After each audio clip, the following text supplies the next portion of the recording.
ঢাকা বিশ্ববিদ্যালয়ের ঐতিহাসিক বটতলায়, যে বটতলা থেকে বাংলাদেশের স্বাধীনতার যে পতাকা, সেই পতাকা উত্তোলন করা হয়েছে, সেই বটতলায় দাঁড়িয়ে শিবির সমর্থিত যে প্যানেল, সেই প্যানেলের স্বাধীনতা সংগ্রাম ও গণতান্ত্রিক আন্দোলন বিষয়ক যে সম্পাদক, সে সম্পাদক স্পষ্টতভাবে মুক্তিযুদ্ধে বিভিন্ন জাতিগোষ্ঠীর যে অংশগ্রহণ, সে অংশগ্রহণকে স্পষ্টতভাবে অস্বীকার করেছে, যেটা মুক্তিযুদ্ধের স্বাধীনতা সংগ্রামের যে চেতনা, সেই চেতনাকে ভুলুণ্ঠিত করার সামিল।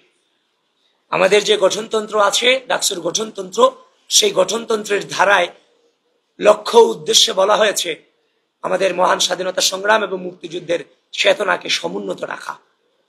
গতকালকে তিনি যেটা বলেছেন যে চাকমাদের কোনো স্টেকই ছিল না, যেখানে আমরা জানি সেই জনগোষ্ঠীর যে রাজবংশের অনেকেই সরাসরি মুক্তিযুদ্ধে অংশগ্রহণ করেছেন এবং মুক্তিযুদ্ধে তাদের স্টেক রয়েছে, যেটার মধ্য দিয়ে যে মন্তব্যের মধ্য দিয়ে এবং তাদেরকে অস্বীকার করার মধ্য দিয়ে মুক্তিযুদ্ধের ইতিহাস, মুক্তিযুদ্ধকে ভুলুণ্ঠিত করা হয়েছে, মুক্তিযুদ্ধের চেতনাকে ভুলুণ্ঠিত করা হয়েছে। শুধু তাই নয়, একটু আগে যতটুকু আমি জেনেছি, তাদেরই শিবির সমর্থিত প্যানেলের সর্বমিত্র চাকমা একটা পোস্ট দিয়েছে, ফেসবুক পোস্ট, আপনারা দেখে থাকবেন।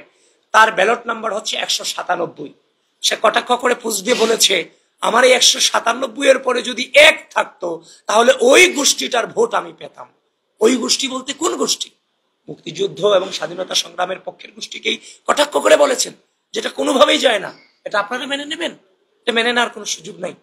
তো সুতরাং এভাবে একটা প্যানেল থেকে বারংবার স্বাধীনতা সংগ্রাম এবং মুক্তিযুদ্ধের ইতিহাসকে বারবার বিকৃত করার সামিল, মুক্তিযুদ্ধের ইতিহাসকে বারবার আপনার হচ্ছে যে আঘাত করার ক্ষেত্রে তারা মানে সুযোগ খোঁজে কিভাবে আঘাতটা করা যায়। এর আগেও জাইনুদ্দিন সরকার নামে এই প্যানেলেই, এমন এক প্যানেলে তাদেরকে হচ্ছে যে প্রার্থী হিসেবে নেওয়া হয়েছিল, যে আমাদের বীরশ্রেষ্ঠ মতিউর রহমানকে প্লেইন হাইজ্যাকার বলেছিল, প্লেইন হাইজ্যাকার বলে কটাক্ষ করেছিল।